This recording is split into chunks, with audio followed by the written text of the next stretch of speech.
Today's Saturday, October 2nd. This is a 1969-1970 Cadillac DeVille heater core unit.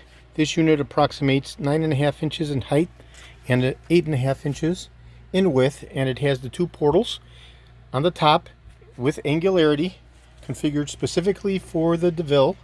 Okay, this is not for the Eldorado. This is the Eldorado 1969-1970 specific heater core. This will be going to my friend Mr. Thane in Georgia as soon as I get his okay to ship. Reply confirmation. The unit has been carefully extracted, cleaned, resealed, and pressure tested, and this unit is good to go as a fully restored unit. Okay, cleaned, resealed, and pressure tested.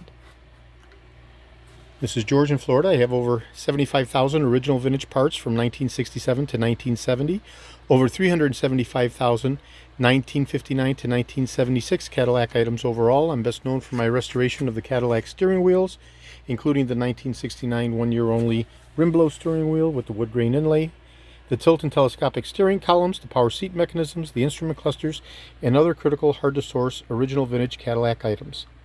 Today is Saturday, October 2nd. This is George in Florida. Thank you very kindly.